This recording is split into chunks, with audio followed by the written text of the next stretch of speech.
Good day, everyone, and, well, I'm going to be doing, for my next playthrough, a Pokemon Red and Blue challenge run. One I actually made myself.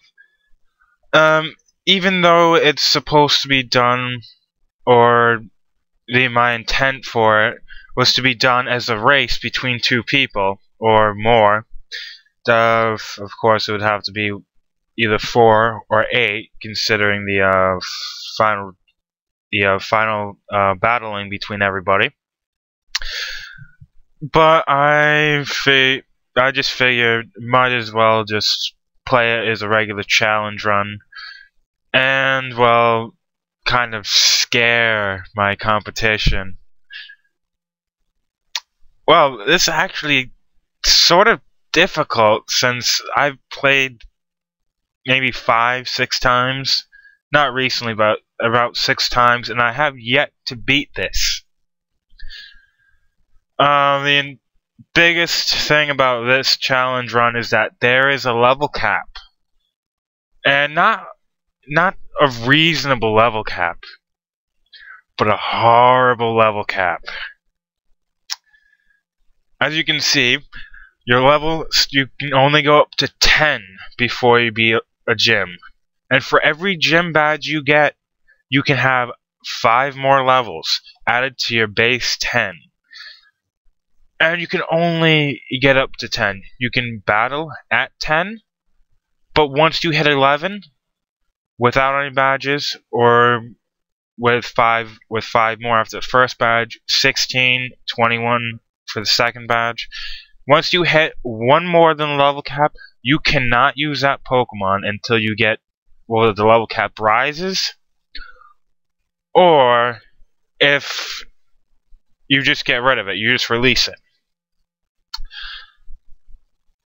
If you were to go into battle and that was your last Pokemon, you would lose. If you actually, in battle, exceed the level cap, you can use that Pokemon until the end of that battle. This is going to suck. I know. And once you beat the Elite Four, level cap goes to 55.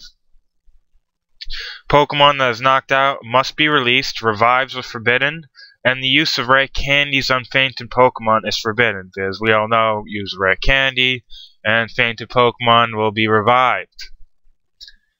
Which originally was one of the flaws in this challenge run.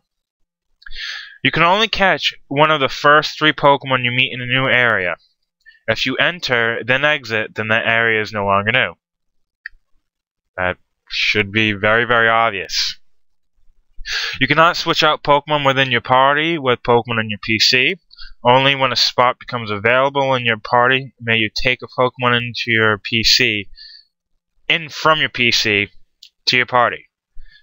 This, however, you can release with the intent of releasing your Pokemon. You can, however, go to a PC and put one in, but it must be released, or, well, you lose. For each town you go into, you can only buy 2 of each Pokeball. So you can buy, if you went to like Celadon department store, you can get 2 Pokeballs if they do have them there. I know they do have Great Balls and Ultra Balls, but you can buy, well, 2 Great Balls and 2 Ultra Balls. You can only do this first time through. The exception is Viridian City, and where you can actually buy 5. The first time you can actually buy Pokeballs. Not that bad. You cannot buy any Pokemon items. That's gonna suck. Except the Pokeballs the first time you actually get into a place. You know. And you can buy 4 items out of the vending machine atop the department store in Celadon. That is, you can only buy 1 to actually get into Saffron, and 3 for those TMs, because they're wonderful.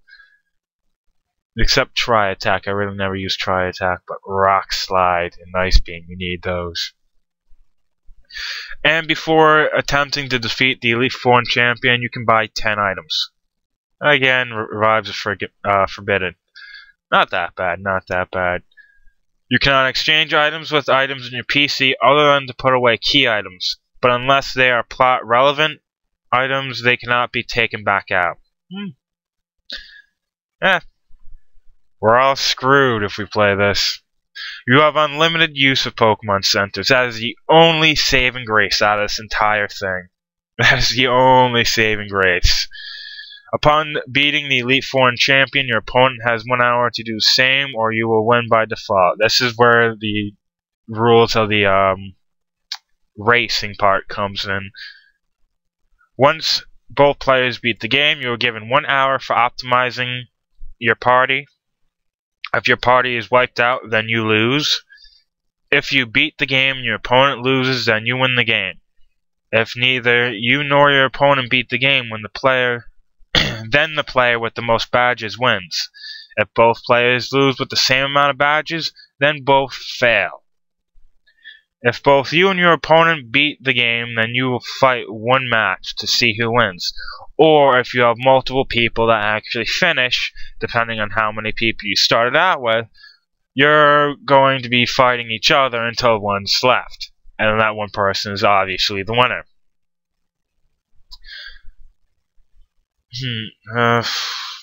Your opponent, before the game begins, will pick 5 evolutionary families that are forbidden to you, except for any starter Pokemon. However, with more people, it's probably going to be divided amongst each other, or of how many you can actually forbid your opponents from using, or one person can forbid the families from one opponent. All legendary Pokemon are forbidden, of course. And even that, you can't use them because the level cap, except Mew, but that's... Actually, you wouldn't be able to catch Mew because you would actually have to go back into that area to catch Mew. And so it wouldn't be a new area, so it would be impossible. You can buy up to 3 Pokemon at the casino. You can use all Pokemon gifted to you or available to purchase. You can use traded Pokemon, and you cannot forbid Magikarp. The only reason for that is because you can get Magikarp nearly anywhere there is water. And I don't really remember how many Pokemon on land can use can actually use Surf, or how many water Pokemon you can actually get on land that can use Surf. However, even if you've gone to every single place, you can always go back and buy that Magikarp if you haven't yet. And doing so, you will always be able to use Surf, because it's just going to take a shitload of time to get that Magikarp into a Gyarados so that you can actually, well, use Surf.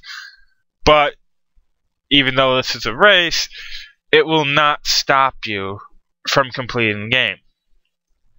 And as you can see, eventually, the bastard I'm going to be fighting, and he's an asshole, but a stupid asshole, and forbids me from catching these Pokemon, which, as you can see, the only ones I'm going to be forced to see are Eevee and Gauntlet, which doesn't make too much sense why he would pick the other ones, since I'm not going to have a chance to get them anyway, except Abra. I think you can get Abra out of the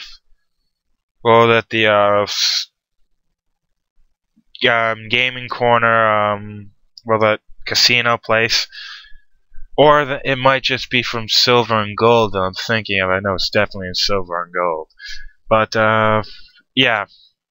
So he tried screwing me there. But the entire thing about this challenge run is that it's supposed to be a race. And once one person beats the game, within 1 hour, everybody else they have to beat the game, or they lose. Even if they don't, get a game over. However, I was smart, and I forbid my opponent from using any flying types. Since any other flying types that aren't on here are either legendary or in the original games could not use fly. I've looked back on this, and, well, to me it seems to be correct. And, well, my opponent is screwed, since having the ability to fly, though not completely crippling, will definitely give me the upper hand on time. And like I said before, I'm most likely going to be doing this alone for this one time, and then I'm going to redo it as how it was supposed to be, as in the restriction gauntlet race it was supposed to be. And I'm going to win that as well. This is going to be bullshit. I've never even beaten the second gym before this. Oh, crap. Well, see you, everybody. See you until I actually do this.